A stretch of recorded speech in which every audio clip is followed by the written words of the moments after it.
Sede todos de igual ânimo, compassivos, fraternalmente amigos, misericordiosos, humildes, não pagando mal por mal, ou injúria por injúria.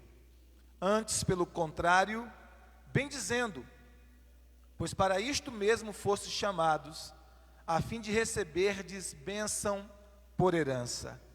Pois quem quer amar a vida e ver dias felizes, refreie a língua do mal e evite que os seus lábios falem dolosamente. Aparte-se do mal, pratique o que é bom, busque a paz e empenhe-se por alcançá-la. Porque os olhos do Senhor repousam sobre os justos, e os seus ouvidos estão abertos às suas súplicas, mas o rosto do Senhor está contra aqueles que praticam males. Ora, quem é que vos há de maltratar, se fordes zelosos do que é bom? Mas ainda que venhas a sofrer por causa da justiça, bem-aventurados sois. Não vos amedronteis, portanto, com as suas ameaças, nem fiqueis alarmados. Antes, santificai a Cristo como Senhor em vosso coração, estando sempre preparados para responder a todo aquele que vos pedir razão da esperança que há em vós. Fazendo-o, todavia, com mansidão e temor, com boa consciência, de modo que naquilo em que fala mal contra vós outros, fiquem envergonhados os que difamam o vosso bom procedimento em Cristo.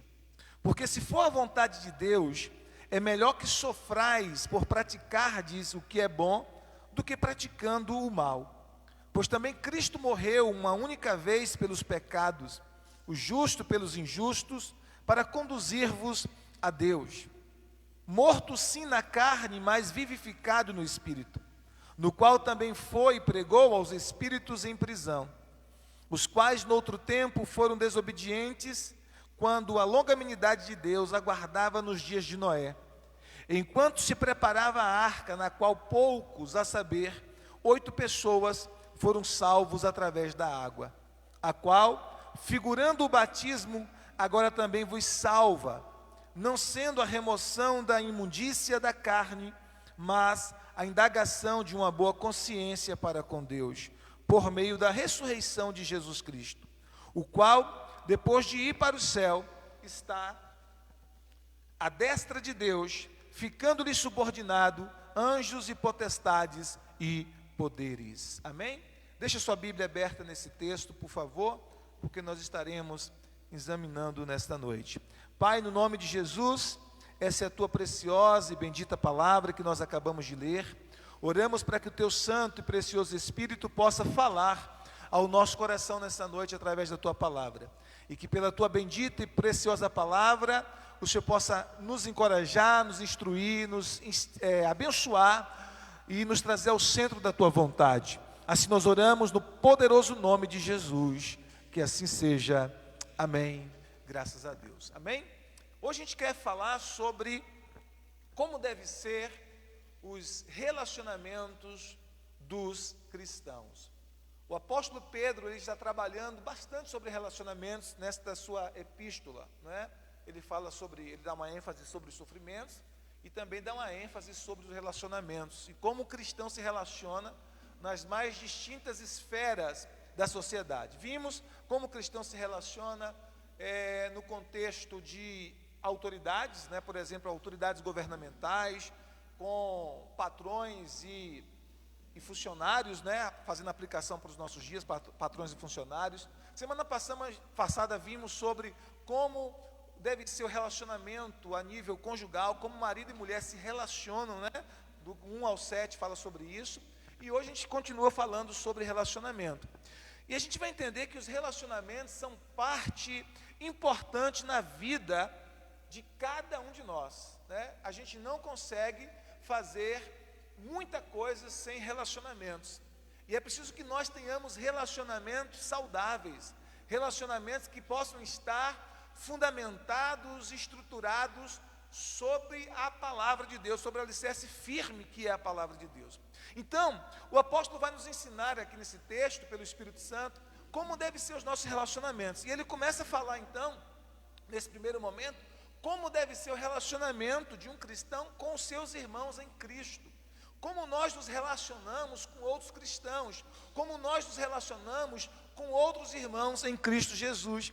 E aí no verso 8 ele começa a dizer como é que deve ser esse relacionamento. Ele diz assim, finalmente, sede todos de igual ânimo, compadecidos, fraternalmente amigos, misericordiosos e humildes.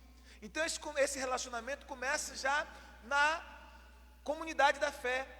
E ele diz, olha, esse relacionamento precisa ser de igual ânimo, ou seja, que todo cristão, todo discípulo tenha o mesmo pensamento naquilo que concerne a fundamentos, né? Naquilo que concerne a essencial, aquilo que é essencial na fé cristã. Claro que nós temos formas diferentes e divergentes de pensar em relação a muitos assuntos, mas aquilo que é essencial na fé, aquilo que é essencial na vida cristã, nós precisamos ter o mesmo pensamento, ou seja, ser de igual ânimo, não é? Por exemplo, Cristo Jesus, Ele é o nosso Senhor, Ele é o Deus Filho encarnado, Ele nasceu de uma mulher virgem, a Virgem Maria, Ele morreu pelos nossos pecados, Ele ressuscitou, Ele subiu aos céus, amém? O Espírito Santo habita dentro de nós, o Espírito Santo faz parte dessa divindade santa. Então, nós cremos nisso como cristãos, ok? Então todos nós precisamos ter essa mesma fé, aquilo que concerne a essencialidade da fé cristã, nós precisamos ter um único pensamento. E ele diz mais, nós precisamos ser cheios de compaixão, ou seja, ser compadecidos. O que é ser compadecido? É ser cheio de compaixão. O nosso coração precisa ser cheio de compaixão para com os nossos irmãos. Irmãos que estão angustiados, que estão sofrendo, que estão passando por lutas, por agruras na sua vida, nós temos que ter esse coração cheio de compaixão, cheio de amor, ser compassivo. Nós precisamos ter amor pelos irmãos. Ele diz assim, fraternalmente amigos, né? Então termos amor verdadeiro em nosso coração pelos nossos irmãos em Cristo, amor não fingido. Eu já falei aqui em outros momentos que amor não é uma questão de emoção, não é uma questão de sentimentos.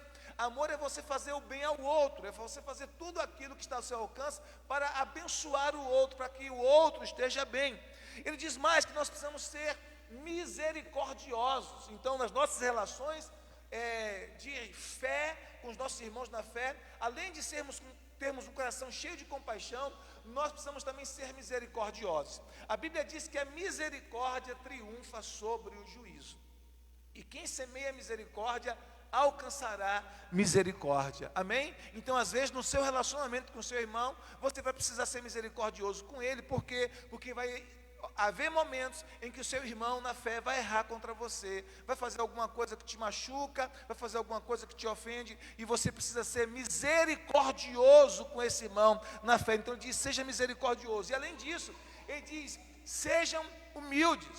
Então nos nossos relacionamentos de fé, nós também precisamos ser humildes, amém? Porque ninguém se relaciona bem com pessoas exaltadas, orgulhosas, prepotentes. Nem Deus. A própria Bíblia diz que Deus rejeita ao soberbo, Deus rejeita ao orgulhoso, Deus rejeita aquela pessoa cheia de si, mas Ele concede graça àquele que é humilde. Então nos nossos relacionamentos, nós não podemos nos relacionar com os nossos irmãos como se nós fôssemos superiores a eles, como se nós fôssemos melhores que eles, mas nós precisamos estar nos relacionando com todos os irmãos da fé, cheios de humildade, com o coração cheio de humildade, aprendendo essa humildade com Jesus. O próprio Cristo diz, aprendei de mim que sou manso e humilde de coração. Amém?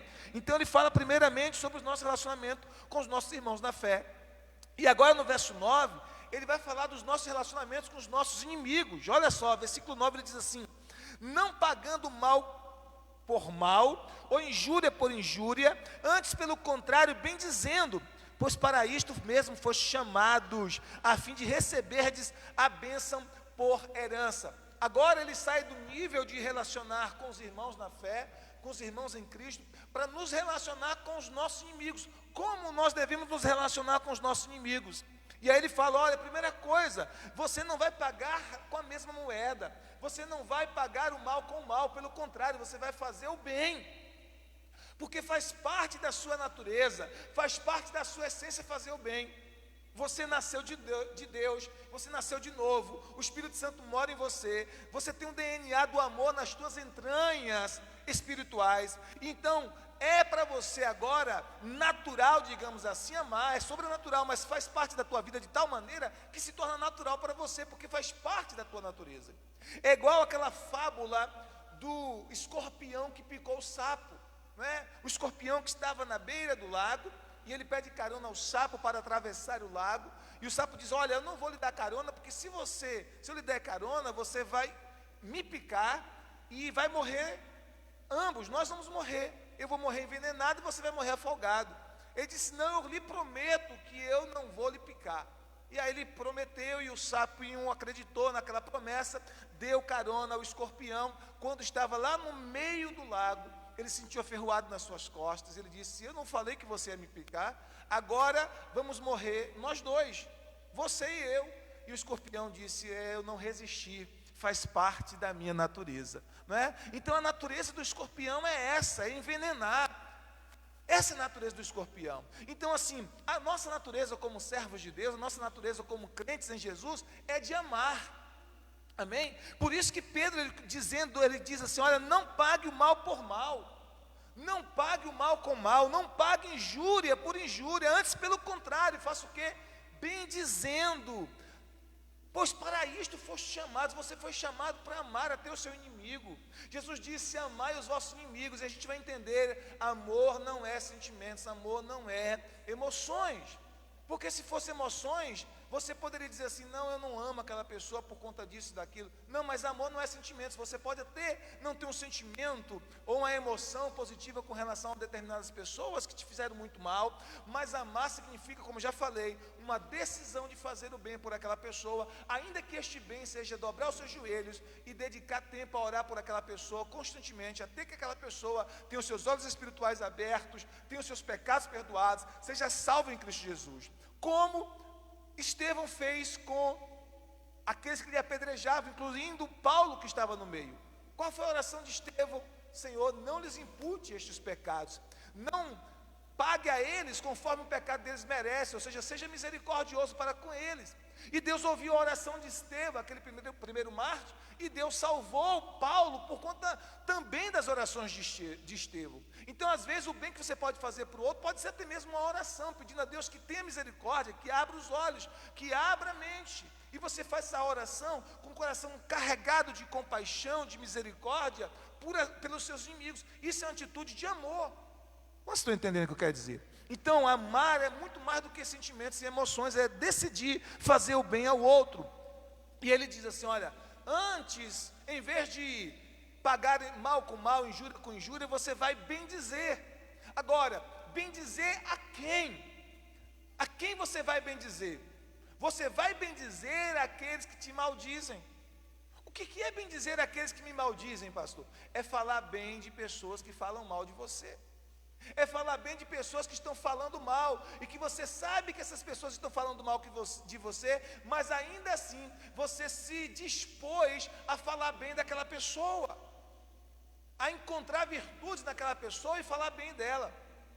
Eu lembro de um amigo meu, que compartilhou comigo, que uma determinada pessoa estava falando mal dele, aonde ele chegava, alguém falava que aquela pessoa havia feito um comentário ruim, negativo sobre ele, sem que ele tivesse feito nada. E aí ele disse, olha, eu decidi aonde chegar e falar bem daquela pessoa. E aí ele começou a fazer isso. Às vezes as pessoas vinham e falavam, ó, fulano de tal falou isso de você. E ele fazia, não. E aí ele de propósito começava a falar bem daquela pessoa. Começava a falar bem. Até que a pessoa começou a ouvir que ele falava bem daquele que falava mal. O que falava mal começou a ouvir isso, né? Que aquela pessoa estava falando bem dele. E ele ficou constrangido. Então, olha o que Pedro está dizendo. Bendizendo, em vez de você pagar o mal com mal, injúria com injúria, você vai bendizer, você vai falar bem. mesmo daqueles que falam mal de você. E aí ele continua dizendo assim, olha, pois para isto foste chamados, a fim de receber a bênção por herança. Eu estou dizendo isso, queridos, para pessoas que têm dentro de si o Espírito Santo, que têm dentro de si Jesus morando, que têm dentro de si o amor de Deus, porque ninguém consegue fazer isso que eu estou ensinando nessa noite, sem a presença de Deus em sua vida, sem que a sua carne seja mortificada na cruz, sem que a sua carne seja pregada na cruz de Cristo, sem que você renuncie o seu próprio eu e assuma a cruz de Cristo. Então nós só podemos fazer isso por conta de Cristo, por conta de Jesus em nossas vidas. Amém? 1 Pedro capítulo 3, versículo 10. Olha o que ele vai dizer agora a partir do verso 10. 1 Pedro 3, 10. Então, nós somos chamados para quê? Fomos chamados para amar. Esse é o nosso chamado como cristão. Agora no verso 10, ele fala de outro tipo de relacionamento. Nós já falamos sobre relacionar com os cristãos, com os irmãos na fé, sobre relacionar com os inimigos, como nos relacionamos com eles. E agora Pedro diz que nós temos outro tipo de relacionamento. É como nós nos relacionamos com a vida. Como que nós nos relacionamos com a vida? Queridos, você precisa ter um relacionamento com a sua vida. Como diz o doutor Augusto Cury, você precisa ter um caso de amor com a sua própria vida. Amém? Ou seja, você precisa amar a sua vida. Você ama a sua vida, você acorda pela manhã dizendo, Senhor, obrigado por mais um dia, obrigado porque o Senhor me deu mais um dia, como um presente. Eu entendo cada dia que Deus nos dá, meus amados, como um presente, amém? Como um presente. Hoje pela manhã eu acordei e eu disse, Senhor, obrigado por mais um dia, obrigado por esse presente, porque quantas pessoas morrem dormindo? Não é verdade? Quantas pessoas dão um mal súbito, outras que, de repente, tem uma situação na saúde e morrem dormindo. E eu já vi em algum lugar, eu li em algum lugar que a maioria das pessoas que morrem no período da noite, morrem antes das 6 da manhã. Antes do dia amanhecer, digamos assim, né? Então, olha só, 6 da manhã você está acordado, você está vivo, 7 da manhã, uau, que alegria, você está vivo. Isso é um presente, Deus te deu mais um dia para você viver. Então você tem que amar a sua vida, você tem que ter um relacionamento de amor com a sua vida. Então ele vai nos ensinar agora como nós nos relacionamos com a vida. Olha, nos ensinou como nos relacionamos com outros irmãos na fé, como nos relacionamos até com os inimigos e como nós nos relacionamos com a nossa vida. Ele diz assim, verso 10, glória a Deus, pois quem quer amar a vida, olha aí, pois quem quer amar a vida, diga para o seu irmão, pergunte ao seu irmão com carinho, você ama a vida? Você ama a vida? Não é? Nós amamos a vida? Ou a gente acorda de manhã murmurando, reclamando, chateados, estressados, ou a gente ama a vida? A gente ama a vida. A vida é um presente de Deus, a vida é um dom de Deus, é um presente. Ele dá a vida e Ele tira a vida. É Deus que dá, é Deus que tira, no tempo certo, quando o propósito se cumpre. Amém? Então, a vida é um presente de Deus. E ele diz assim, olha, pois quem quer amar a vida e ver dias felizes, não só amar a vida, mas também desfrutar de dias felizes, experimentar de dias felizes.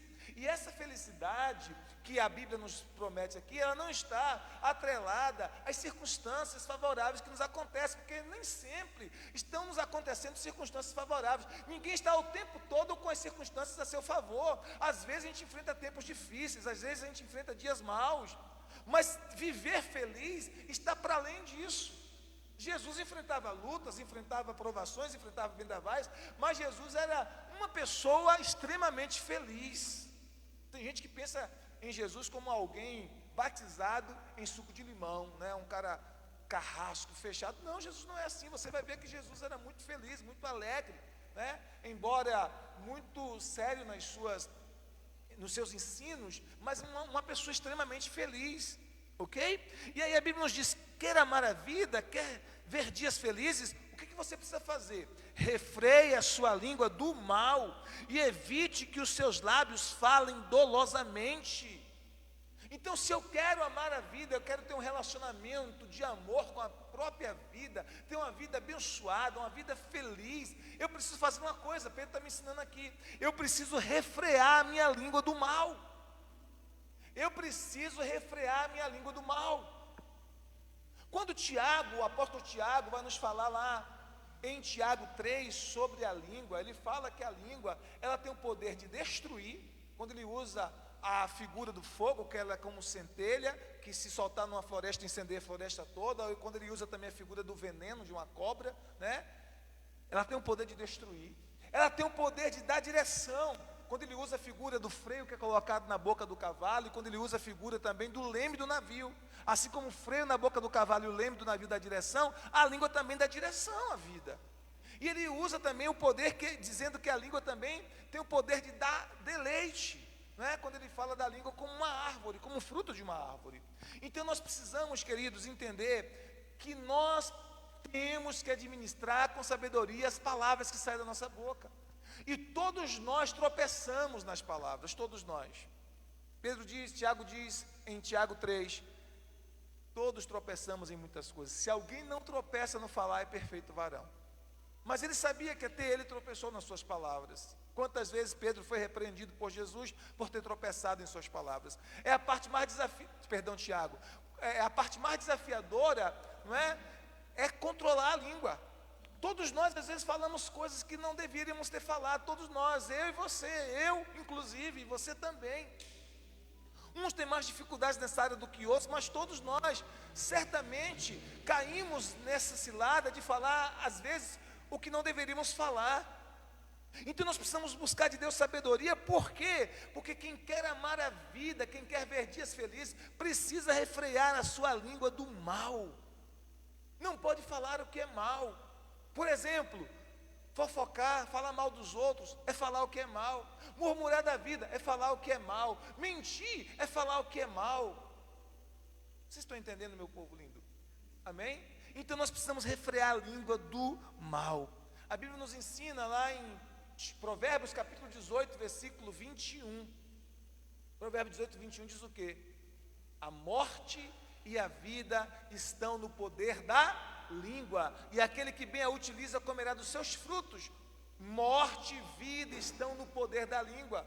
O que você fala pode gerar morte, o que você fala pode gerar vida, o que você fala pode produzir resultados de bênção, o que você fala pode produzir resultados negativos para você mesmo, para as pessoas que você ama, para a sua família, para o seu casamento, para o seu marido, para a sua esposa, para os seus filhos, para a sua empresa, para os seus negócios, ou para outras áreas da sua vida. O que você fala pode produzir vida ou morte.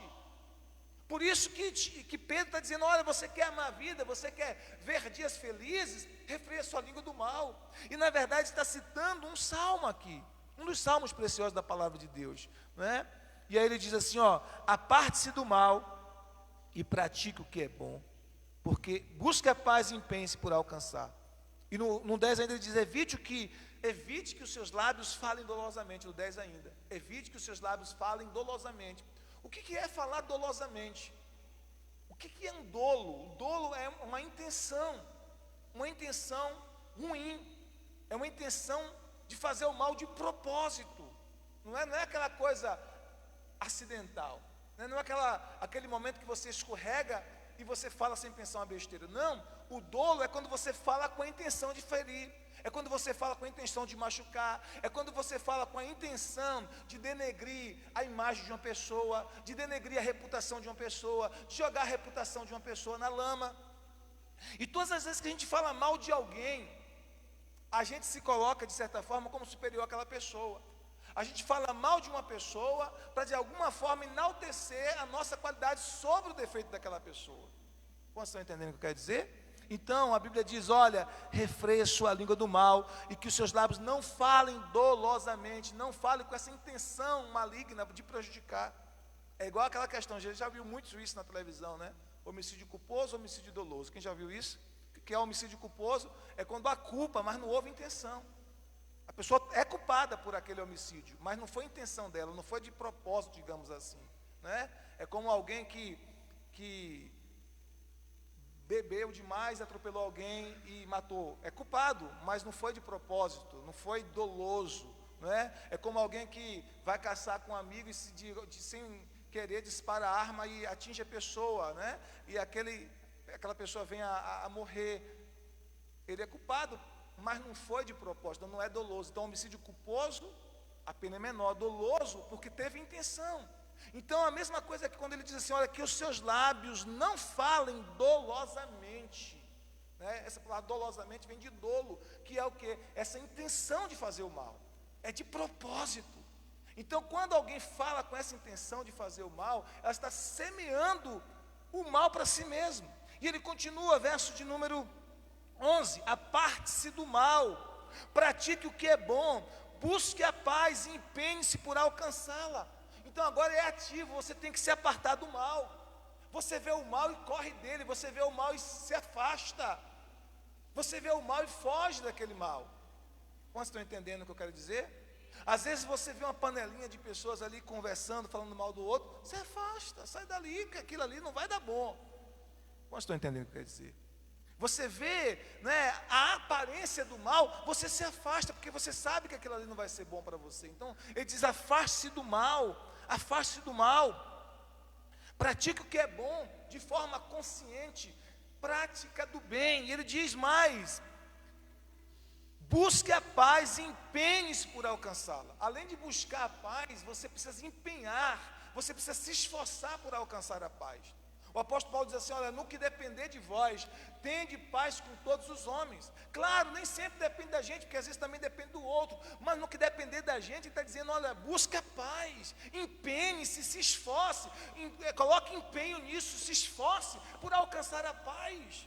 Você é da paz, a Bíblia diz, bem-aventurados os pacificadores, porque serão chamados filhos de Deus. Os pacificadores, quem são os pacificadores? São aqueles que promovem a paz, são aqueles que trabalham pela paz. Amém? O crente precisa ser um pacificador. O crente precisa ser alguém que trabalha pela paz. A Bíblia diz que aquele que semeia discórdia entre irmãos, né, é abominável diante do Senhor. Onde é que diz isso? Provérbios 6, a partir do 19, né? 6 coisas o Senhor odeia, a sétima o Senhor aborrece. E a sétima é aquele que semeia contenda entre os irmãos. É aquele que tenta semear discórdia para que aqueles irmãos ou amigos, familiares que estavam unidos antes, por meio daquela semente de discórdia, entre em desavença. Quantos estão entendendo? Diga glória a Deus. Então ele continua dizendo que você precisa se empenhar por alcançá-la.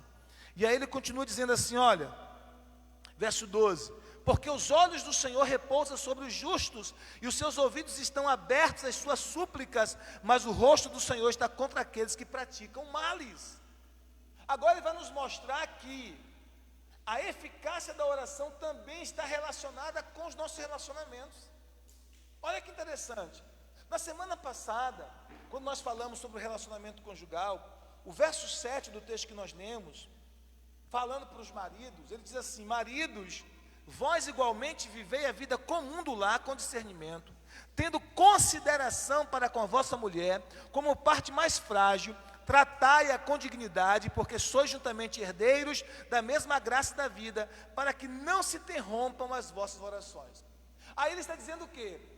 Se o marido trata a esposa mal, se o marido trata a esposa grosseiramente, fere, machuca, ele pode orar 3 horas, 5 horas, pode passar a noite toda orando, que a oração dele não passa do teto. Por quê? Porque a forma com que nós nos relacionamos conjugalmente, isso pode favorecer as nossas orações ou atrapalhar. Agora, ele vai além. Ele vai dizer que os outros relacionamentos também, a forma que nós nos relacionamos com os outros também, isso também pode bloquear as nossas orações. Quando ele diz assim, olha, verso 12, os olhos do Senhor repousam sobre os justos, e os seus ouvidos estão atentos às suas súplicas, mas o rosto do Senhor está contra aqueles que praticam males. Que males é esse? Dentro do contexto aqui, são aqueles que fofocam, que falam mal dos outros, aqueles que tentam semear discórdia, amém? Então ele está dizendo, olha, os olhos do Senhor são contra estes, mas o Senhor ouve a súplica, ouve a oração do justo, ouve a oração daquele que se dispõe a andar segundo essa verdade, segundo esse princípio. Então a gente vai perceber aqui, que não é somente no relacionamento conjugal, a forma como nós nos relacionamos como marido e mulher, que pode impedir o mover de Deus em nossas vidas, mas também a forma com que nós nos relacionamos com outras pessoas, porque cada pessoa é criado à imagem e semelhança de Deus. Cada pessoa. É a forma que você está tratando essa imagem e semelhança de Deus. Como você trata as pessoas, como você trata os seus irmãos em Cristo. Por isso ele está dizendo, olha, isso pode impedir as suas orações. Você pode ter suas orações bloqueadas por conta disso. Aí ele continua, e no próximo ponto ele vai nos falar sobre seguir o exemplo de Cristo. A forma como nós nos relacionamos com o sofrimento. Então nos relacionamos com os irmãos na fé, nos relacionamos com os inimigos de que forma? Com perdão, com amor, com misericórdia. Nos relacionamos com a vida, de que forma? Refreando a nossa língua do mal, buscando praticar o bem, amém? E agora ele vai falar de que maneira nós nos relacionamos como cristãos com o sofrimento. Porque todo cristão vai passar por momentos de sofrimento por amor a Cristo. E como é que nós nos relacionamos com o sofrimento? Primeiro ele fala no versículo 13, como nós podemos prever sofrimentos desnecessários. No verso 13 ele diz assim, ora, quem é que vos há de maltratar, se fordes zelosos do que é bom? Quem é que há de maltratar você, se você for zeloso do que é bom? É claro que ele está trabalhando em termos gerais. Então, de modo geral, se você for zeloso pelo que é bom, você não será maltratado. Isso em termos gerais. Então, você pode evitar muitos sofrimentos necessários se você fazer o que é bom. Por exemplo, a Bíblia vai nos dizer que as autoridades têm um propósito, as autoridades governamentais. O propósito de punir o mal e o propósito de elogiar o bom, o que faz o bem. Ok? Esse é o propósito. Eu sei que muitas vezes as autoridades falham nesse propósito, mas Deus estabeleceu as autoridades governamentais com esse propósito. Ok? Então, se você anda direito, se você faz as coisas que deve fazer, dificilmente a polícia vai lhe prender, por exemplo. Dificilmente vai acontecer uma injustiça nesse sentido, de que a polícia vai lhe prender se você está fazendo as coisas certas. Pode acontecer, aí a gente vai entrar em outra questão. Pode, mas de modo geral, não vai acontecer isso. Então ele está dizendo, olha, se você, quem é que há de maltratar se você for zeloso do bem? O que é ser zeloso? É empenho em fazer o que é bom, né? É se empenhar, se esforçar em fazer o bem. Então você pode evitar muito sofrimento desnecessário se você fazer o que é correto. Você pode evitar muito sofrimento desnecessário se você fazer aquilo que é justo, aquilo que é honesto, aquilo que é íntegro. Vocês estão entendendo o que quer dizer? Ele vai nos dizer e vai nos ensinar em outro texto aqui em Pedro, que nós já trabalhamos sobre ele. Ele diz assim, olha, se você sofre por fazer o que é bom, por fazer o bem, glória a Deus. Mas não há proveito nenhum se você está sofrendo como consequência dos seus próprios erros, como consequência de tolice, de ignorância espiritual, de falta de conhecimento, né, de orgulho bobo no seu coração. Então, se você está sofrendo porque você está fazendo coisas erradas, não há glória nisso. Você está apenas experimentando as consequências dos seus próprios erros. Agora, quando você sofre como cristão, quando você sofre por fazer o que é certo, quando você sofre por fazer aquilo que é da vontade de Deus, quando você sofre por fazer aquilo que agrada o coração de Deus, então há glória nesse sofrimento. Porque quando você sofre fazendo o que é justo, você se identifica com o sofrimento de Cristo. Diga amém se você está entendendo. Ele fala no verso 14, que esse tipo de sofrimento, o sofrimento por aquilo que é bom, por aquilo que é justo, por ser imitador de Cristo, é bem-aventurado, há uma bem-aventurança. Ele diz assim, mas ainda que venhais a sofrer por causa da justiça, ainda que venhais a sofrer por causa da justiça, bem-aventurados sois. Não vos amedronteis, portanto, com as suas ameaças, nem fiqueis alarmados.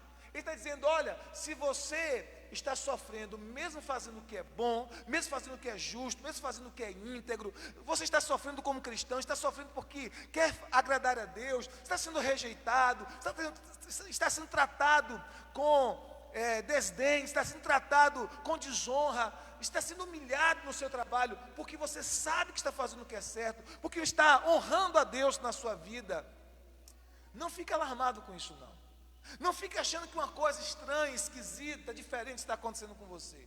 Porque todo aquele que é cristão, todo aquele que procura viver piedosamente em Cristo, vez ou outra na sua vida, vai experimentar algum tipo de perseguição. Vai experimentar. E aí ele nos ensina que você não precisa ficar alarmado, como se algo extraordinário estivesse acontecendo. O sofrimento que você passa por amor a Cristo, outros cristãos do mundo também enfrentam. E alguns até mais intensos, até mais severos do que aqueles que você está enfrentando agora. Como você está entendendo? Diga amém. Então ele diz, olha, como é que você vai se relacionar com o sofrimento? Primeiro, evite sofrimentos desnecessários. Evite sofrimentos que são consequência dos seus erros, que são consequência das suas fraquezas, que são consequência da sua ignorância espiritual. Evite sofrimentos desnecessários. Mas se ainda assim você está sofrendo pela prática da justiça, você está sofrendo por fazer o que é bom, entenda que isso é uma bem-aventurança. A palavra bem-aventurado significa abençoado, feliz. A palavra grega é makarion, significa significa feliz e abençoado. Ou seja, se você está sofrendo por pertencer a Cristo, por honrar a Cristo no seu trabalho, por fazer aquilo que é justo, por fazer aquilo que é certo, por fazer aquilo que a sua consciência em Deus determina que você faça, e ainda assim você está sofrendo calúnias, perseguições, zombarias, desdém, difamação, injúria, rejeição, ou qualquer outro tipo de sofrimento por amor a Cristo, ele está dizendo, você é abençoado. Você é um abençoado, você é um feliz. Não fica alarmado como se uma coisa extraordinária estivesse acontecendo, não. Outros irmãos passam pelo mesmo processo que você está enfrentando. Em Mateus capítulo 5, verso 18, 16, Jesus nos ensinou, né? Bem-aventurados sois quando vos injuriarem e mentindo disserem todo mal contra vós por minha causa. Alegrai-vos e exultai, porque é grande o vosso galardão no reino dos céus, é grande a vossa recompensa no reino dos céus, porque assim perseguiram os profetas que foram antes de vós. Então, se estão injuriando você, se estão falando mal de você, se estão caluniando você, se estão rejeitando você, se você é rejeitado lá no seu local de trabalho porque você teme a Deus, e você não quer entrar em panelinhas de desonestidade, de falcatruas, de coisa errada, se você é rejeitado, se você é humilhado, se zombam da tua fé, não se preocupe, a Bíblia diz que você é um bem-aventurado, você é um abençoado, amém? A bênção de Deus está sobre você, o favor do Senhor está sobre a sua vida, diga glória a Deus. Diga para o seu irmão, o favor do Senhor está sobre a sua vida, quando você, mesmo na prática do mal, contra você, permanece fazendo o bem, amém? Permanece honrando a Deus. Aí ele continua, como é que nos relacionamos com o sofrimento? Primeiro, evitando sofrimentos desnecessários. Segundo, entendendo que somos bem-aventurados quando passamos por sofrimentos em Cristo Jesus. Terceiro, entendendo que o sofrimento também pode ser uma oportunidade de testemunharmos da nossa fé, que o sofrimento pode ser uma oportunidade de honrarmos a Deus, que o sofrimento pode ser uma oportunidade de amarmos, de proclamarmos o Evangelho para outras pessoas. Versículo 15, ele diz assim, ó, antes, santificai a Cristo como Senhor no vosso coração, estando sempre preparados para responder a todo aquele que vos pedir razão da esperança que há em vós. Então ele está dizendo, no meio do sofrimento, esteja santificando Cristo como Senhor do seu coração, como Senhor em seu coração, como Senhor na sua vida. No seu sofrimento, declare que Cristo é Senhor. Mesmo em meio ao sofrimento, declare que Cristo é Senhor. E esteja preparado, esteja pronto. Para quê? Para responder a todo aquele que pedir razão da esperança que há em mim. Esteja preparado para responder a todo aquele que pedir qual é a razão da esperança que há em você. Por que você, mesmo em meio ao sofrimento, mesmo em meio à luta, mesmo em meio à perseguição, você permanece cheio de esperança? Então esteja preparado para responder. Então, no sofrimento, há uma oportunidade de proclamar Jesus. No sofrimento há uma oportunidade de anunciar a fé. No sofrimento há uma oportunidade de anunciar o Evangelho de Cristo, de anunciar o Evangelho de Jesus. Amém? Eu estava assistindo uma reportagem há algum tempo atrás sobre pacientes em fases terminais, e Roberto Cabrini entrevistou uma moça que estava em fase terminal e ela estava testemunhando da sua fé. E ele perguntava: mas você não tem medo de morrer? Ela disse: não, eu estou bem, eu estou com Deus, eu estou bem.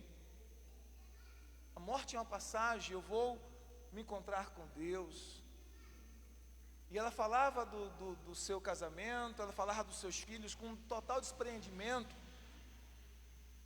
E eu confesso para você que assistindo aquela reportagem eu chorei bastante pela forma com que aquela moça, né, lidava com a vida e com a expectativa da morte, sem medo. E aquele testemunho de fé impactou não somente, eu creio que não impactou não somente o repórter, mas impactou todas as pessoas que assistiram aquela reportagem, muito forte. Então, mesmo em meio ao sofrimento, há uma oportunidade de darmos um testemunho de nossa fé em Cristo, de testemunharmos a nossa fé em Jesus, de darmos um testemunho de que Cristo é Senhor em nossa vida, Ele é Senhor em nosso coração, Ele é Senhor. Diga para o seu irmão: Cristo é Senhor, é meu Senhor, amém? Então o sofrimento também é uma oportunidade para testemunharmos.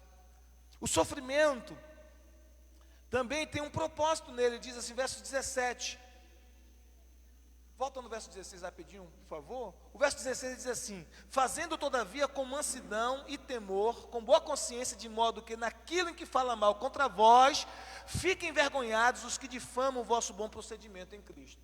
O que ele está dizendo? Olha, você vai testemunhar em meio ao sofrimento, você vai falar de Cristo para outras pessoas, mas faça isso de que maneira? Faça com mansidão.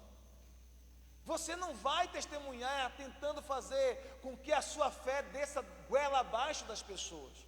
Você vai fazer isso com quê? Com espírito de mansidão, com temor, com a boa consciência. Então está dizendo: esteja preparado, verso 15 diz: esteja preparado para dar testemunho da razão, da esperança que é em você. Mas como é que você vai fazer isso? De que maneira você vai fazer isso? Você vai fazer isso com mansidão. Você vai fazer isso com temor a Deus. Você vai fazer isso com a boa consciência. Algumas religiões do mundo crescem pela força da violência, porque muitas pessoas têm medo de não aderir àquela religião e morrerem. A religião que cresce dessa maneira, de modo nenhum é uma religião verdadeira. A fé cristã nunca é imposta às pessoas. A verdadeira fé cristã nunca é imposta às pessoas. Ela deve ser testemunhada, e cada um dos que testemunham sobre isso deve crer que o Espírito Santo vai fazer o trabalho em cada coração, vai convencer cada coração, seja os de perto ou os de longe, porque a gente não tem o poder de convencer ninguém. Quem convence é o Espírito Santo. A gente não tem o poder de converter ninguém. Quem converte é o Espírito Santo. Quem salva é Jesus, não somos nós. Nós somos testemunhas, nós precisamos testemunhar. Mas ao fazer isso, mesmo em meio ao sofrimento, ele diz: faça com mansidão, faça com temor, faça com boa consciência, de modo que naquilo que eles falam mal de vocês, fiquem envergonhados os que difamam o vosso bom procedimento em Cristo. Deus vai colocar brasas vivas na cabeça deles, e eles vão ficar envergonhados, porque não terão o que falar de você. Porque se procurar alguma coisa para falar de você, vai ter que falar da sua fé, como fizeram com Daniel. Eles não tinham nada de que reclamar de Daniel com o rei, porque Daniel era um cara honesto, íntegro, não fazia nenhum tipo de coisa errada no governo de Dario. A única forma de pegar Daniel é na fé dele. Então vamos fazer uma lei aqui, vamos convencer o rei para assinar esse decreto, que qualquer pessoa que orar a outro Deus a não ser o próprio rei Dario, deve ser jogado na cova dos leões. A única forma que tentaram foi contra a própria fé de Daniel. E aí você conhece a história: lançaram Daniel na cova dos leões, e Deus não permitiu que os leões devorassem Daniel. Deus o protegeu, Deus o guardou ali. E aqueles homens que tentaram o mal foram envergonhados, porque eles depois que foram lançados na cova dos leões. E Deus testemunhou, e Deus fez com que um milagre fosse testemunhado diante dos olhos de Dario. Então, meus queridos, você não precisa se preocupar, porque muitas vezes aqueles que estão perseguindo você porque você serve a Deus, teme a Deus, honra a Deus, procura viver uma vida íntegra no Senhor, estes serão envergonhados pelo seu bom procedimento em Cristo. O que faz envergonhar é você permanecer fiel a Cristo, é você permanecer leal a Cristo, é você permanecer em amor, é você permanecer fazendo bem. Agora, infelizmente, alguns de nós dão um mau testemunho. Isso não é bom para atrair ninguém para o reino de Deus. Isso só afasta as pessoas de Deus. Então, nosso testemunho precisa ser um testemunho irrepreensível. Diga amém se você está entendendo. E ele continua dizendo, para a gente seguir o exemplo de Cristo. Verso 18 a 22, ele diz assim: pois também Cristo morreu uma única vez pelos pecados, o justo pelos injustos, para conduzir-vos a Deus, morto sim na carne, mas vivificado no Espírito, o qual também foi e pregou os espíritos em prisão, os quais, no outro tempo, foram desobedientes, quando a longanimidade de Deus aguardava nos dias de Noé, enquanto se preparava a arca, na qual poucos, a saber, 8 pessoas foram salvas através da água, a qual, figurando o batismo, agora também vos salva, não tendo a remoção da imundícia da carne, mas a indagação de uma boa consciência para com Deus por meio da ressurreição de Jesus Cristo, o qual, depois de ir para o céu, está à destra de Deus, ficando-lhe subordinados anjos e potestades e poderes. Então ele está dizendo, olha, Cristo também sofreu, e o sofrimento dele foi um sofrimento substitutivo. Ele morreu em nosso lugar. Ele não merecia aquele sofrimento, mas ele sofreu em nosso lugar. Ele foi para a cruz em nosso lugar. O justo morrendo pelos injustos, o santo morrendo pelos pecadores. Ele deu a sua vida por nós. Para quê? Para nos reaproximar de Deus, para nos trazer de volta para Deus. Ele morreu, mas também ressuscitou. Ele foi vivificado. E aí o texto continua, no qual também foi pregou os espíritos em prisões. E esse texto aqui há uma controvérsia muito grande, né? Porque alguns creem de uma forma, outros creem de outra, né? E o princípio mais aceito pela maioria dos estudiosos é que ele foi e pregou aos espíritos em prisões. Significa que no tempo de Noé, o Espírito de Cristo que estava em Noé, pregou aquelas pessoas que viveram no antedilúvio, antediluviano, aquelas pessoas do período antediluviano, e aquelas pessoas resistiram, e elas não creram, elas estavam em prisões espirituais, elas não creram, e elas foram lançadas em prisões, porque não creram, né? E a Bíblia fala que Noé, ele foi esse pregador, ele estava ali pregando no Espírito de Cristo, mas apenas 8 pessoas foram salvas, apenas 8. Agora imagine, Noé era um pregador de Deus, um homem justo, um homem santo. Jesus comparou Noé, que valeu Noé a Daniel e a Jó, na sua integridade. E ele pregou durante aproximadamente 120 anos, construindo a arca e pregando. E as pessoas faziam o quê? Zombavam dele, riam dele, ridicularizavam Noé, né? E apenas 8 pessoas, a própria casa dele, a própria família dele. Noé conseguiu, pela graça de Deus, trazer a família dele para a arca. A arca estava construída, e apenas 8 pessoas, Noé, a esposa de Noé, os 3 filhos de Noé, e as 3 noras de Noé. Apenas 8 pessoas que faziam parte da família de Noé, creram na mensagem. Agora o bom foi que a família creu. O bom é que a família creu, porque outras pessoas talvez duvidaram, não conheciam Noé talvez o suficiente, sei lá o que acontecia na mente daquelas pessoas. Mesmo o Espírito de Cristo estando em Noé, como diz a Bíblia, e ele estava ali pregando, mas apenas a família de Noé creu. E Noé trouxe a família dele para a arca, e a família dele foi guardada e protegida na arca. E essa arca, ela simboliza Jesus. O dilúvio representa o julgamento de Deus contra a impiedade, contra o mal, contra o pecado. O dilúvio estava destruindo tudo lá fora, mas quem estava na arca estava protegido. O dilúvio estava acabando com tudo lá fora, mas quem estava dentro da arca estava guardado. Eu quero profetizar que a sua família estará guardada na arca que é o Senhor Jesus Cristo. A sua família estará guardada na arca que é o Senhor Jesus Cristo. Eu quero declarar e profetizar no nome de Jesus que Deus lhe dará sabedoria, graça, unção, paixão, amor, todos os elementos necessários para que você possa conseguir trazer a sua família para a arca, que é o Senhor Jesus Cristo. E eu quero profetizar e declarar isso no nome de Jesus, que pela graça de Deus a sua família inteira estará guardada e protegida dentro da arca que é Jesus. Esse é o seu principal alvo, ganhar a sua família para Jesus. O seu principal alvo é trazer a sua família para a arca da salvação.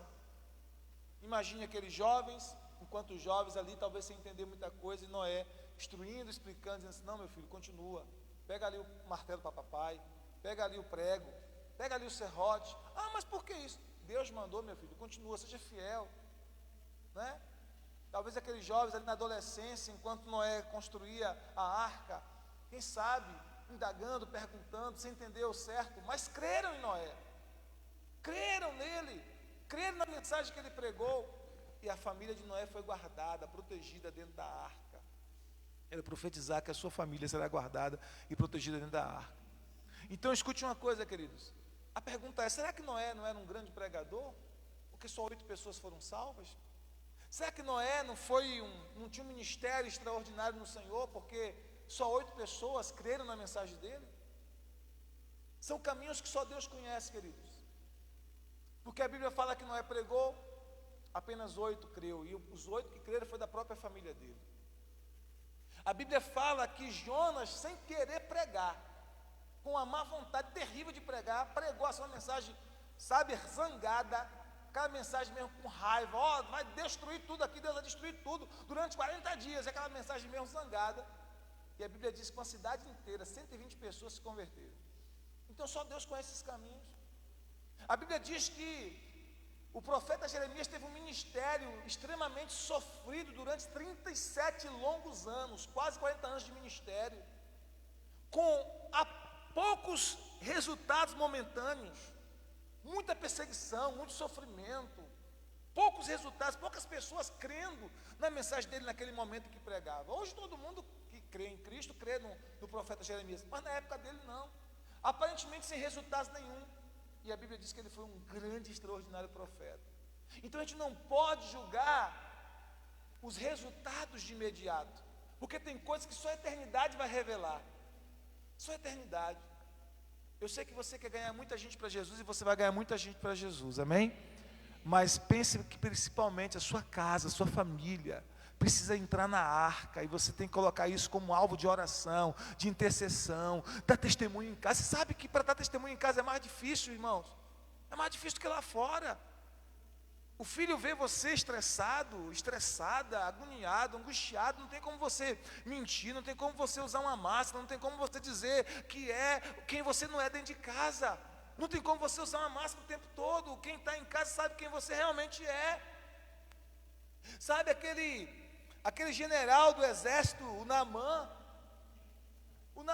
o Sírio, aquele homem, né, imponente, um general de um exército, mas era leproso. E ele tinha uma moça na sua casa, uma empregada da casa, e ela sabia que ele era leproso, porque quando ele chegava em casa, ele tinha que tirar aquela armadura, ele não tinha como ficar com aquela armadura, e quando ele tirava aquela armadura, ele expunha a sua lepra para a família dele, e até a empregada sabia, porque a empregada sabe tudo o que acontece na casa, tudo. Se você tem um funcionário em casa, você sabe, ela sabe tudo o que acontece ali, não adianta tentar guardar segredo, ali na casa é muito difícil, ela está ali fazendo as coisas e o ouvidinho está atenado, ouvindo o que está acontecendo, ela sabe. E aí um dia aquela jovenzinha que era de Israel disse: olha, se meu Senhor fosse lá em Israel, tem um profeta lá, o profeta Eliseu, ele certamente curaria o general, meu Senhor, dessa lepra. Por quê? Porque ela sabia que ele era leproso, ela sabia. Ninguém lá fora, talvez no exército, os soldados dele não sabiam, mas dentro de casa sabia, porque não tem como você esconder. Por isso, enquanto Noé pregava lá fora, o testemunho dele era muito mais forte em casa, de integridade, de temor a Deus, de obediência a Deus, e o testemunho dele de integridade foi impactando os seus filhos, as suas noras, a sua esposa, e ele não ganhou muita gente lá fora não, ninguém creu nele lá fora, mas os da sua casa, ninguém se perdeu. nenhum se perdeu, todos foram salvos, todos foram guardados dentro da arca. E a arca representa para nós, é um tipo de Cristo.